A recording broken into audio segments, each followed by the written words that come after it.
All right, so here's the question that I want to answer this week. When the Fed prints money, what symbols, what investments do best? Is it stocks? Is it commodities? Is it gold? Is it Bitcoin?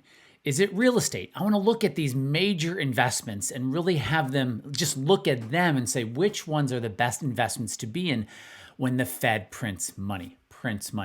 So that's what we're going to cover today. There's a lot of charts to go over, but it's giving us a really, really clear answer. Stick around.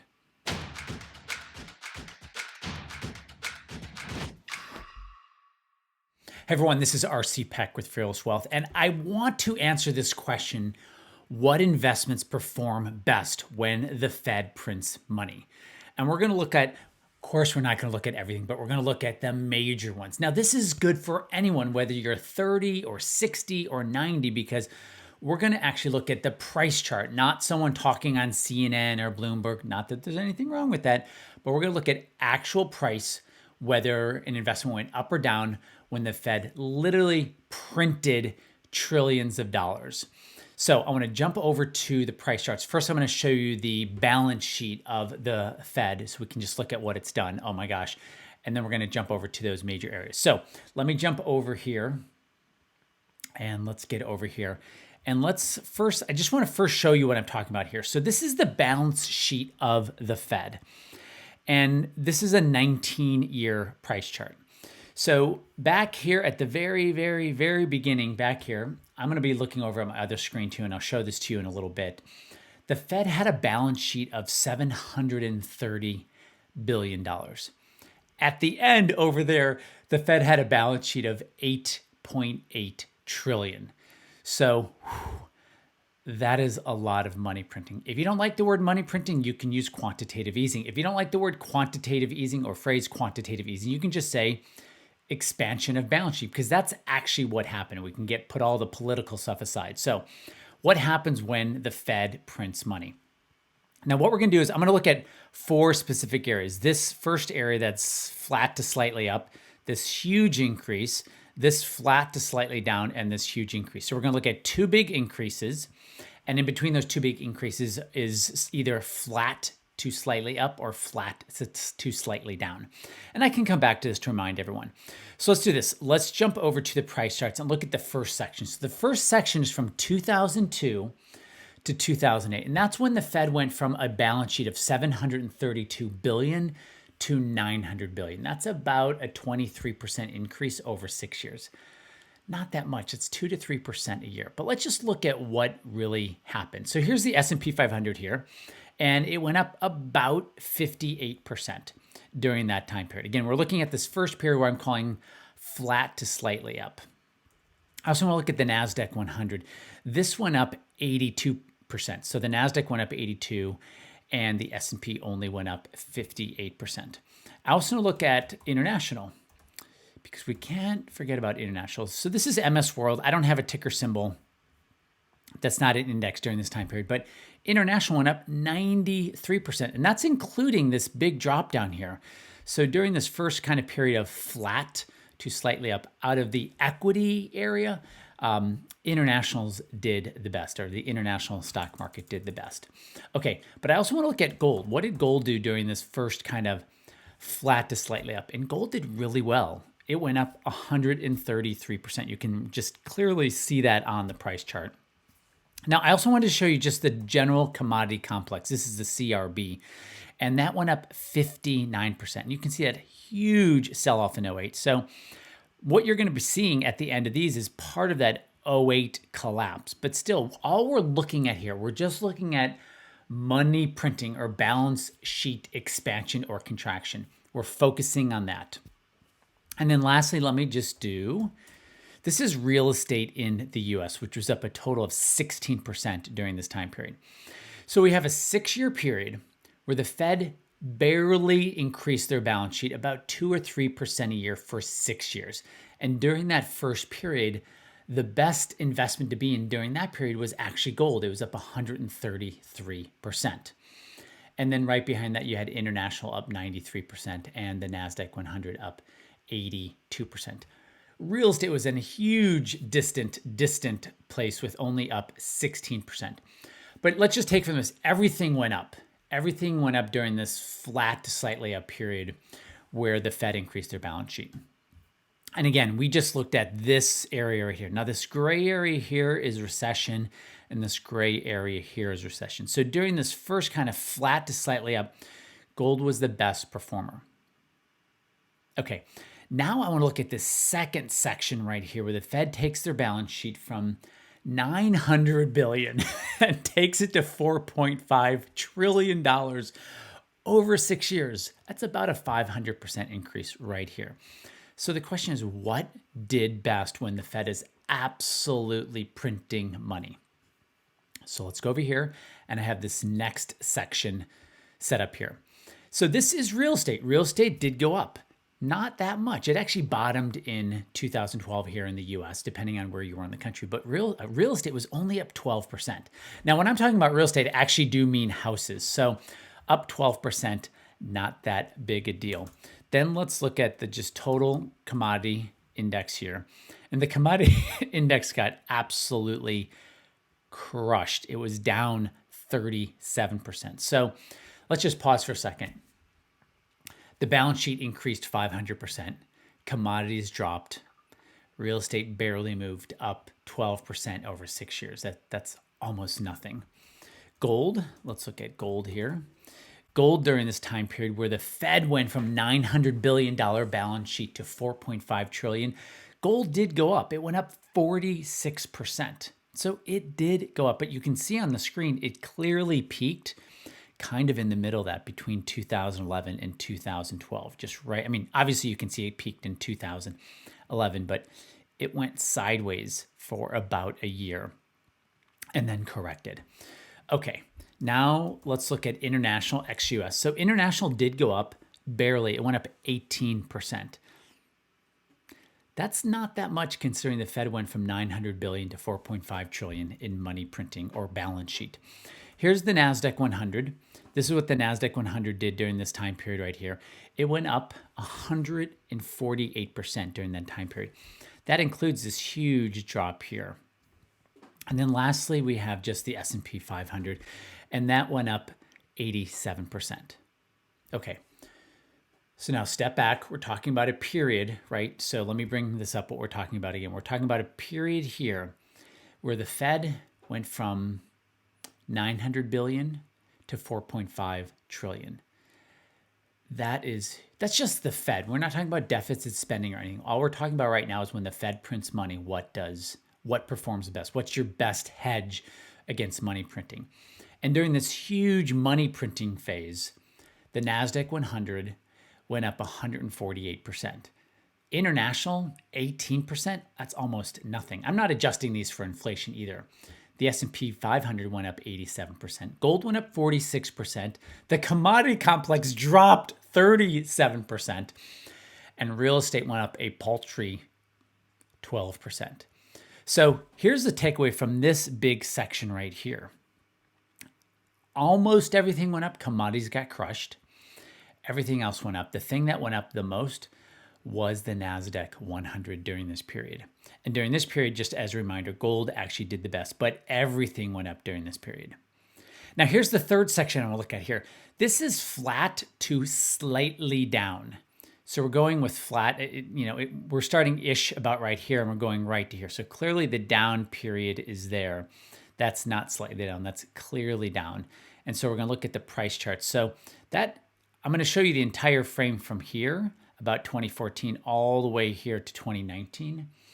But just notice that the decrease in balance sheet happens near the end of the price charts that we'll be looking at, probably about the last year and a half. But we'll look at those. So let's look at those now. So this is the third period we're looking at where the balance sheet of the Fed went from 4.5 trillion down to 3.8 trillion. Now it did it over 5 years. And so let's start looking at this both in its full 2014 to 2019 and look at the last part where the Fed started shrinking their balance sheet.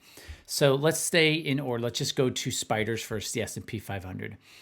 And over this time period, the S&P went up 54%. So it went up. Notice the volatility here. when the Fed started shrinking their balance sheet. So the S&P still went up, but there was a lot more volatility here. Then we have the Nasdaq 100. Over this time period, it's up 88%. And again, notice increased volatility. So it still went up here kind of in this 2018 end. It still moved up, but just again, notice the increased volatility here. And then I'm using VEU for all world ex-US. Now, this is interesting. VEU itself was up 18% over the entire time frame, but notice what happened to international when the Fed started shrinking their balance sheet. And these are the type of signals we really want to see. And this is what happens when you start looking at price charts, right? You start letting price tell you the answer. So international actually lost in here. Now, over the entire time period where you're looking at on the screen, it was up 18% from the bottom blue line to the top blue line. But again, in comparison, the Nasdaq was up 88%, the S&P was up 54%. So international does not like when the US shrinks their balance sheet. Okay, let's keep going. Here's gold during the time period when the Fed went flat to slightly shrunk the balance sheet. So this is kind of interesting. Gold overall was up 30%. And when the Fed actually started shrinking their balance sheet, gold popped. That doesn't even make sense, but I'm giving you what happened and not what should have happened or what you hoped to have happened. And then we have the CRB, which is the whole commodity complex. This thing's an absolute mess. It's down 29% during this entire period where the balance sheet was flat to slightly down over this time period. So, having it shrink, that was not good for the overall commodity complex. Now, I can start to bring in Bitcoin here just because Bitcoin has been around since 2010. Oops. Oh, I hope that didn't mess things up. BTC, USD. So I can bring Bitcoin in here. They have it on stock charts. So Bitcoin during this time period was up 2,900%. It kind of started at zero. No one really owned it in 2015. So I'm giving you what actually happened. I don't think there's another 30x increase with Bitcoin. I think a lot of this increase had to do with no one owned it. All right, think of this as like a micro cap going to a mid cap or large cap. That's what happened with Bitcoin. But look, the Fed was flat to slightly down in their balance sheet, and Bitcoin went up 29x or 2,950%. Pretty impressive. Okay, and then I want to show you just real estate. Real estate went up 23% during this time period. It's actually the best that it was up over the last 3 periods we're looking at. But remember, this was flat to slightly down, and real estate did well during this time period. Okay, so let's do a takeaway with this time period we're looking at right here. This is when the Fed took its balance sheet from 4.5 trillion to 3.8 trillion. During this time period, the Nasdaq 100 performed the best at 88%. Now, I know Bitcoin went up 29x, but I'm kind of setting that in its separate category. I don't know anyone who had Bitcoin in 2015. I know people did. They probably did not have a lot in it. So I don't want to fully discount it, but not many people had Bitcoin during this time period here. And we're calling this flat to slightly down. The other thing I want to point out in this period, this is the third period we're looking at, is when the Fed started to decrease their balance sheet, not just stay flat, but when they started to decrease it, that's when the market increased volatility. It didn't crash, but we had 20% corrections in equity. So when the Fed starts decreasing, we could see more increased volatility while the market still stays in an uptrend. Okay, this is the last section, the fourth section. Now remember, this price chart we're looking at is a 19-year price chart of the balance sheet of the Fed. So this price chart here, we're looking at when the Fed goes from 3.8 trillion right there and moves all the way up to 8.8 trillion, which is insane. It goes up $5 trillion in 2.25 years, which is pretty amazing. And this is the price chart we're going to look at now, this last section where the Fed increases their balance sheet by $5 trillion. So here's the S&P. The S&P during this time period is up 67%. Okay, now let's look at the Nasdaq 100. and the Nasdaq 100's up 115%. Okay, let's look at MS World versus VEU. It's up 33%. International ex-US, or all world ex-US, has not done well. It had one good period at the beginning of the aughts, but since then it's been a huge, huge underperformer. Okay, let's keep going. We're going to look at gold here. So here's gold when, now remember, this is when the Fed increased its balance sheet $5 trillion. Yes, gold went up 16% during this time period, but it did not do what people thought it would do. And this is what's so powerful about looking at what actually happened, not what you want to happen or not what you think should happen, but what actually happened. Now here's Bitcoin, which is slightly a more mature market at this point. It went up almost 4x. It went up 380%. So this is more of a legitimate, like what Bitcoin did. Clearly people are moving into Bitcoin to hedge inflation because this is a period where the Fed increased their balance sheet $5 trillion and Bitcoin went up almost 4x. Now, if you don't want to get into the cryptos and you want to stick with kind of more traditional, then you had the Nasdaq go up 115%. This is real estate in the US up 28%. So yes, real estate, and this is nationwide in the US, okay? So what you're getting here is, yes, real estate has really moved higher over the last 2.25 years, but nothing like the Nasdaq up 115%. Now, the thing about real estate is interesting, right? Because if you buy $1 million property or $400,000 property, you're typically only putting down 20%, right? So in that $1 million property, you're only putting down $200,000. In the $500,000 property, you're only putting down 100,000, not 100%. So you could look at this increase of 28% of your total amount, right? That $1 million property went to, I'm going to round here, 1.3 million, but you only put down 200,000. So your 200,000 created another $300,000, or it went up 150%. So most people do use leverage on real estate. If your house is paid off, then it really is, from a nationwide point of view, just 28%. But if you did have 20% down, whether it's $1 million house or a $100,000 house or a $500,000 house, then real estate went up, in this case, 150%. And that may be the better ratio to think about in that 1-to-5 ratio. And that starts to put real estate up next to the Nasdaq 100. Okay, lastly, so let me do this. Not lastly, I'm not to lastly yet. So the takeaway from this fourth section here is the following. From an equity point of view, the Nasdaq 100 is because it's still happening, was because the Fed says they're going to stop soon in 2022 expanding their balance sheet. But the Nasdaq was the place to be. Okay. Let's get some takeaways here from these 4 sections, right? Flat up, flat up. Let's just call it those so it's super easy to think about. Some takeaways. The CRB, which is commodities, very, very mixed. Down huge twice, marginally up the other two. So overall, the CRB index is not necessarily the place to hide, especially during the 2 flat periods. Well, that's not true. 1 flat period, it was down 29%. And it was actually down 37% when the Fed increased their balance sheet by 500%. So there's zero correlation in there with the entire commodity complex. So put a pin in that for right now. So commodity complex, no absolute. Gold, mixed bag again. Once it was up really good at the beginning during this flat period right here, up 133%.